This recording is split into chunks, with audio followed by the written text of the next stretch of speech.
The year was 2018, and what began as a seemingly ordinary romance between two young adults would spiral into a nightmare that no one could have foreseen.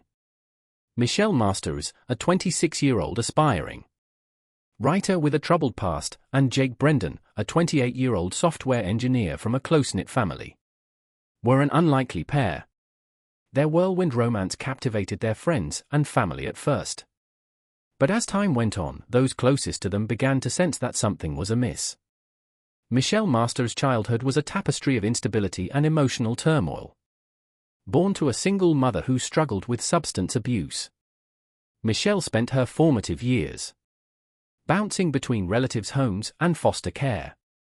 The constant upheaval left deep scars on her psyche, manifesting in an intense fear of abandonment and a desperate need for control in her relationships.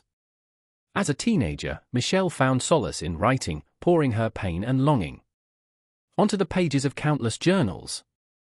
Her talent for crafting vivid narratives earned her a scholarship to a local community college, where she excelled in creative writing courses. However, her personal life remained tumultuous, marked by a series of volatile relationships that always seemed to end in heartbreak and betrayal. Jake Brendan, on the other hand, grew up in a warm and loving household, the middle child of three. Jake was raised by parents who prioritized family bonds and open communication. Family dinners were a nightly occurrence in the Brendan home, and weekends were often spent on camping trips or gathered around board games. This nurturing environment fostered Jake's natural inclination towards kindness and his strong sense of loyalty to those he loved. Academically gifted, Jake breathed through school and earned a full ride to a prestigious university where he studied computer science. His easygoing nature and quick wit made him popular among his peers, and he maintained a close circle of friends from high school. Through his college years, Michelle and Jake's paths crossed at a local coffee shop. Michelle, hunched over her laptop, was startled when Jake accidentally bumped into her table, nearly spilling her latte. Flustered, Jake insisted on buying her a new drink, and what started as an awkward encounter quickly blossomed into an engaging conversation about literature, technology, and their shared love of obscure indie films. Drawn to Jake's warmth and stability, Michelle found herself opening up in a way she never had before. Jake, in turn, was captivated by Michelle's passion for storytelling and her apparent vulnerability. They exchanged numbers that night, and within weeks they were practically inseparable. The early days of their relationship were a whirlwind of romantic gestures and shared adventures. Michelle introduced Jake to the world of local poetry slams and art galleries, while Jake taught Michelle the basics of coding and took her on hikes to his favorite scenic spots. To their friends, they seemed like the perfect couple. Jake's calm demeanor perfectly complementing Michelle's creative energy. However, as the honeymoon phase began to wane, subtle cracks started to appear in their idyllic romance. Michelle's need for constant reassurance and her discomfort with Jake's close relationships with his family and friends began to surface. What Jake initially perceived as endearing clinginess slowly morphed into something more sinister. As Michelle and Jake's relationship progressed past the 6-month mark, the initial euphoria of new love began to give way to a more complex and troubling dynamic. Michelle's past traumas and abandonment issues, long simmering beneath the surface, started to manifest in increasingly problematic ways. It started subtly at first. Michelle would text Jake incessantly throughout the day, growing anxious and irritable if he didn't respond promptly. She began to question his whereabouts when they weren't together, often asking for photographic evidence of his location. Jake, attributing this behavior to Michelle's deep affection for him, initially found it endearing and did his best to accommodate her needs. However, Michelle's demands for Jake's time and attention soon began to escalate. She would grow visibly upset when Jake made plans with his friends or family, often guilt-tripping him into canceling to spend time with her instead. Jake's best friend since childhood, Michael, was the first to voice his concerns. During a rare guys' night out, Michael confronted Jake about his increasing absence from their social circle. "Jake, you've barely hung out with us in months. What's going on? Is everything okay with you and Michelle?" Jake brushed off Michael's worries, insisting that he was just busy and that everything was fine, but deep down, a seed of unease had been planted. He couldn't shake the feeling that something wasn't quite right in his relationship with Michelle. As weeks turned into months, Michelle's behavior became increasingly erratic and controlling. She began to monitor Jake's social media accounts, questioning him about every female interaction. No matter how innocuous, she insisted on knowing his phone password and would often scroll through his messages while he slept. Jake's family, once warmly welcoming of Michelle, started to grow wary of her influence on their son and brother. Sarah Brendan, Jake's mother, was particularly concerned. She noticed how Jake had become withdrawn and less communicative. They stark contrast to the open an affectionate son she had raised during a family dinner that Michelle reluctantly attended. Tensions came to a head when Sarah innocently asked Jake about his plans to attend his cousin's upcoming wedding. Michelle interjected before he could respond. "We're actually thinking of taking a trip that weekend, aren't we, Jake?" she said, her voice sickly sweet but her eyes flashing with warning. Jake, caught off guard, stumbled through a non-committal response, much to his family's visible dismay. After dinner, Sarah pulled her son aside, her voice low and urgent. "Jake, honey, I'm worried about you. This isn't like you missing family events, barely calling. Is everything all right with Michelle?" Michelle, overhearing the exchange, flew into a rage on the drive home. She accused Jake of allowing his family to come between them, twisting the situation to paint herself as the victim. "Your mother hates me, Jake. She's trying to poison you against me. Can't you see that?"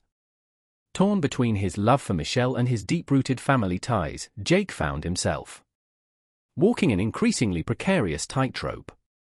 He began to make excuses to his family and friends, gradually withdrawing from social engagements and family gatherings to keep the peace with Michelle.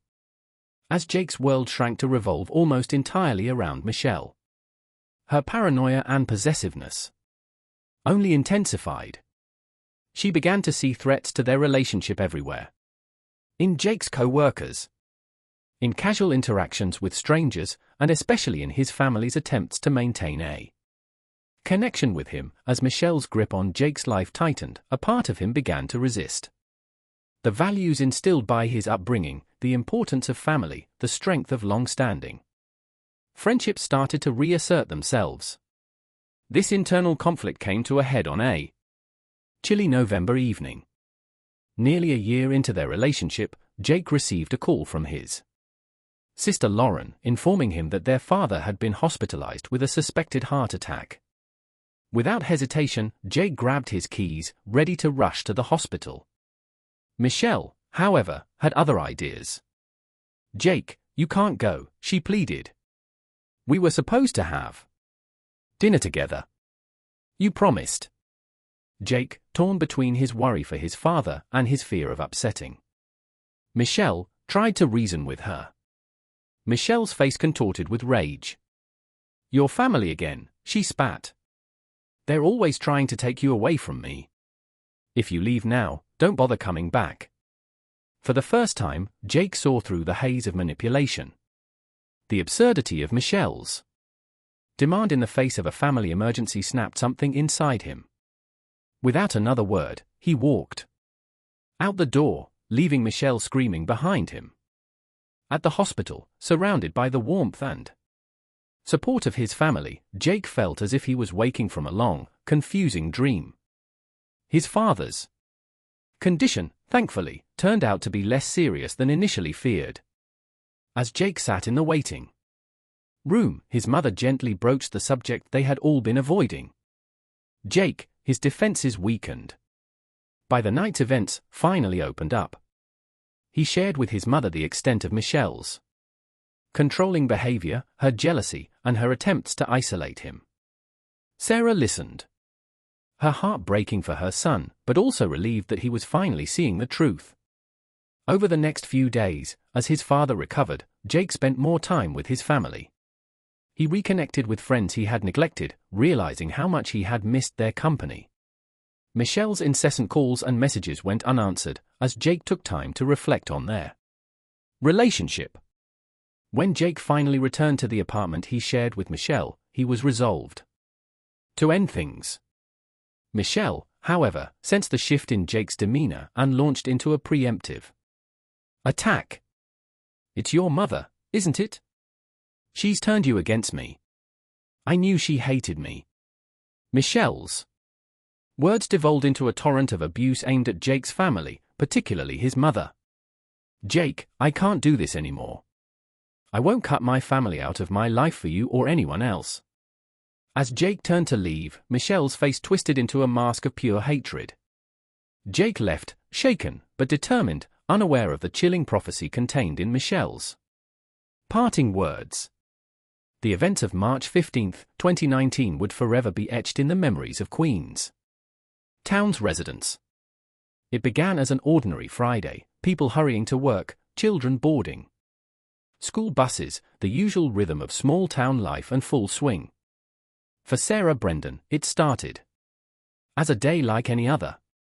Filled with routine tasks and errands, Sarah had just returned home from her morning yoga class, her mind preoccupied with plans for the weekend.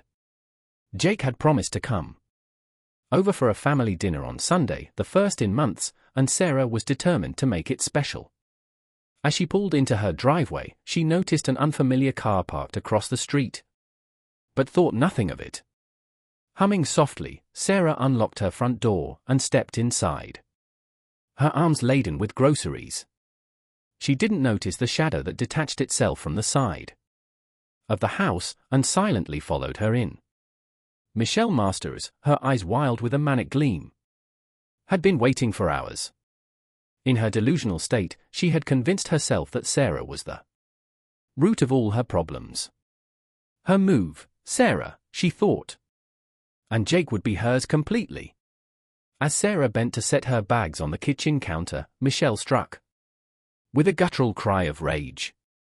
She brought a heavy cast-iron skillet, grabbed from Sarah's own kitchen, crashing down on the woman's head. Sarah crumpled to the floor, dazed and disoriented. Blood trickled from a gash on her scalp. Michelle, consumed by her frenzy, didn't stop. She brought the skillet down again and again. Sarah's weak attempts at self-defense growing feebler with each blow. When it was over, Michelle stood panting over Sarah's motionless form. Blood spattered her clothes and face. In Michelle's twisted mind, she had done what was necessary. She had eliminated the threat to her relationship with Jake. Now she reasoned, he would have no choice but to turn to her for comfort and support. With a clinical detachment that would later disturb even seasoned investigators, Michelle set about staging the scene. She ransacked the house, overturning furniture and emptying drawers. Creating the illusion of a robbery gone wrong, she pocketed Sarah's jewelry and cash, planning to dispose of them later. In the bathroom, Michelle scrubbed the blood from her skin and changed into clean clothes she had brought with her. She wrapped her stained garments in the skillet, in a plastic bag, intending to discard them far from the scene. As a final touch, Michelle used Sarah's own phone to send a text to Jake, looking forward to Sunday dinner, sweetheart. Love you. It was a chilling detail that would later send shivers down the spines of those involved in the case. Confident that she had covered her tracks, Michelle left the Brendan home as quietly as she had entered. To any passers-by, she would have looked like any other young woman going about her day, not someone who had just committed a brutal murder. Michelle drove to a remote area outside of town, where she burned her blooded clothes and tossed the skillet into a deep pond. Returning to her apartment, Michelle began to craft her alibi. She called a friend, chatting normally about weekend plans. She posted on social media, careful to establish a timeline that placed her far from the Brendan home at the time of the murder. Then she waited, hours passed, and as the sun began to set, Michelle's phone rang. It was Jake, his voice cracking with emotion. "Michelle," he sobbed. "Something terrible has happened. It's my mom, she's dead." Michelle's performance was Oscar-worthy. She gasped, in shock, her voice filled with false concern and sympathy. "Oh my God, Jake, what happened? Are you okay? Where are you?" "I'm coming right over." Everything was going according to plan. Soon she thought Jake would be utterly dependent on her. The discovery of Sarah Brendan's body sent shockwaves through the quiet community. Jake, worried when his mother didn't answer his calls about Sunday dinner, had driven to her house to check on her. The scene that greeted him would haunt him for years to come. Detective Lisa Martinez, a veteran of the police department, took charge of the investigation. From the moment she stepped into the Brendan home, something about the scene didn't sit right with her. While it appeared to be a robbery gone wrong, certain details nagged at her experienced instincts. The house had been ransacked, true, but in a way that seemed almost methodical rather than the chaotic ransacking typical of a panic burglar. Valuable electronics were left untouched, while jewelry and cash were missing. Most tellingly, there were no signs of forced entry. As the forensics team combed through the house, Detective Martinez began the painful process of interviewing the family. Jake, still in shock, could barely string together coherent sentences. His father, recently released from the hospital, was devastated and confused. It was Jake's sister Lauren who provided the first piece of the puzzle that would ultimately lead to Michelle. Detective Lauren said, "I don't know if this is important, but Jake's girlfriend Michelle, she's been acting really strangely. She seemed obsessed with Jake, always trying to keep him away from us." Martinez's interest was piqued. She gently probed for more information, and Lauren opened up about the gradual isolation Jake had experienced, the tension between Michelle and their mother, and the recent confrontation that had led to Jake spending more time with his family. The detective's suspicions grew as she interviewed Jake's friends and co-workers. A picture began to emerge of Michelle as a controlling, paranoid partner who had systematically attempted to cut Jake off from his support network. However, suspicion was not proof, and Martinez knew she needed hard evidence. Forensics provided the next breakthrough. Despite the killer's efforts to clean up, trace amounts of blood were found in areas inconsistent with the location of Sarah's body. DNA analysis would later confirm it was a mix of Sarah's blood and the killer's. Moreover, fibers found on Sarah's clothing didn't match anything in her home. Martinez's team began the painstaking process of checking traffic cameras and interviewing neighbors. One elderly woman recalled seeing a car similar to Michelle's parked on the street the morning of the murder, but couldn't be certain. As the investigation progressed, Martinez brought Michelle in for questioning. Michelle arrived at the station projecting an image of concern and cooperation, but the detective's trained eye noted the subtle signs of anxiety, the slight tremor in her hands, the occasional darting of her eyes. "Michelle," Martinez began, her tone casual, "can you tell me where you were on the morning of March 15th? Michelle's response was smooth, rehearsed. She claimed to have been at a local cafe, working on her latest writing project. She even produced a receipt as proof. But something about her story didn't add up. Martinez decided to take a risk. "Michelle," she said, leaning forward, "we have a witness who saw your car near the Brendan home on the morning of the murder. Want to revise your statement?" Michelle's composure cracked for just a moment. A flash of panic in her eyes, a slight hitch in her breathing. She quickly recovered, vehemently denying the accusation, but Martinez had seen enough. The investigation was far from over, but Martinez felt they were on the right track. Little did she know that the case was about to break wide open, thanks to an unexpected source. Jake himself. In the days following his mother's murder, Jake Brendan found himself in a fog of grief and confusion. Michelle was a constant presence, offering comfort and support. As the initial shock began to wear off, Jake started to notice inconsistencies in Michelle's behavior that nodded him. It was a small thing that first aroused his suspicions. While looking for a photo of his mother for the funeral service, Jake came across Michelle's journal. Normally, he would have respected her privacy, but a nagging feeling prompted him to open it. What he found chilled him to the bone. Page after page was filled with increasingly paranoid and violent rants about his mother. "Sarah's trying to turn him against me. She has to be stopped. I'm the only one who truly loves him." The last entry, dated the day before the murder, read simply, "Tomorrow I'll fix everything." He wanted to dismiss the idea, but too many pieces were falling into place. Michelle's obsessive behavior, her hatred of his mother, her insistence on being with him constantly since the murder. Torn between his loyalty to Michelle and his growing suspicions, Jake decided to confide in Detective Martinez. He brought the journal to the police station, his hand shaking as he handed it over. "I think Michelle might have had something to do with my mom's death." Martinez's team quickly obtained a warrant to search Michelle and Jake's apartment.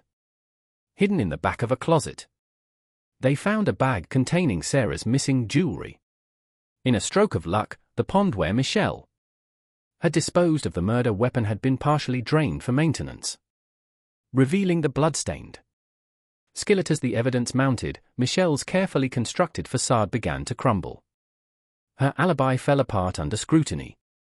The cafe receipt she had produced was for a different day, and security footage showed her car leaving town in the direction of the Brendan home on the morning of the murder. Jake, grappling with the betrayal and the horrifying realization of what Michelle had done, agreed to cooperate with the police. In a recorded phone call, he confronted Michelle about his suspicions. Caught off guard, Michelle's responses were incriminating. "Why did you do it, Michelle? I loved you." Michelle's response was chilling in its delusion. "I did it for us, Jake," she said, her voice eerily calm. "Your mother was trying to keep us apart. Now we can be together forever. Don't you see? It was the only way." With this final piece of evidence, Detective Martinez moved to make an arrest. The stage was set for Michelle's arrest, but even Martinez couldn't have predicted the dramatic turn of events that would unfold as they moved to take her into custody. Michelle, unaware that her world was about to come crashing down, was inside a bookstore. Martinez had decided on a public arrest to minimize the risk of Michelle doing something desperate. As Michelle exited the store, two plainclothes officers approached her casually. "Michelle Masters?" One of them said, "We need you to come with us." For a moment, Michelle froze, her eyes darting around like a cornered animal. Then in a burst of panic, she turned and ran. She made it only a few steps before Martinez tackled her to the ground. As the detective handcuffed her, Michelle began to scream, "You don't understand. I did it for love. Jake needs me." At the police station, Michelle was led to an interrogation room where Martinez was waiting. For hours, Michelle maintained her innocence, her story becoming increasingly convoluted as she tried to explain away the evidence. Martinez watched patiently, waiting for the right moment to break through Michelle's defenses. Finally, as exhaustion and the weight of her lies began to take their toll, Martinez played her trump card. She placed Jake's journal in front of Michelle. "Jake found your journal. He knows what you did." The effect was immediate. Michelle's face crumpled, tears streaming down her cheeks. "He wasn't supposed to find out," she whispered. "It was supposed to be our fresh start." What followed was a chilling confession that left even the seasoned detective shaken. Michelle described in vivid detail how she had planned and carried out Sarah's murder. her voice devoid of remorse as she recounted the brutal attack. "I had to do it," Michelle insisted, her eyes fever bright. "Sarah was poisoning Jake against me. She never understood our love. With her gone, Jake would need me. We would be together forever." When the confession was complete, Michelle seemed to deflate, the reality of her situation finally sinking in. "What's going to happen to me?" she asked, suddenly sounding very young and afraid. The prosecutor presented a methodical, airtight case. She walked the jury through the evidence. The DNA found at the crime scene, the murder weapon recovered from the pond, the damning entries in Michelle's journal, and finally, Michelle's own recorded confession. Perhaps the most powerful moment of the prosecution's case came when Jake took the stand. His testimony was heart-wrenching, detailing the gradual isolation he experienced and his growing unease with Michelle's behavior. The defense faced an uphill battle. Given the overwhelming evidence, Stevenson opted for a mental health defense, arguing that Michelle's troubled background and psychological issues had left her incapable of distinguishing right from wrong. Psychiatrists took the stand, offering conflicting opinions on Michelle's mental state. Dr. Samantha Wright, testifying for the defense, diagnosed Michelle with borderline personality disorder and argued that her extreme fear of abandonment had driven her to commit the murder. Throughout the trial, Michelle sat at the defense table, often appearing detached from the proceedings. After a week-long trial, the jury retired to deliberate. They returned after just 6 hours with a verdict: guilty of first-degree murder. As the verdict was read, Michelle finally broke her eerie calm, collapsing in sobs.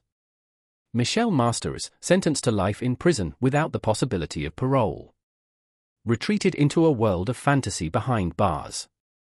She continued to write, filling notebooks with stories of star-crossed lovers and tragic romances, unable or unwilling to fully grasp the reality of her crimes. For the residents of Queenstown, the case served as a chilling reminder that sometimes the greatest dangers come from where we least expect them. It was a tragedy that would be remembered for years to come. A cautionary tale about the dark side of love and the devastating consequences of unchecked obsession.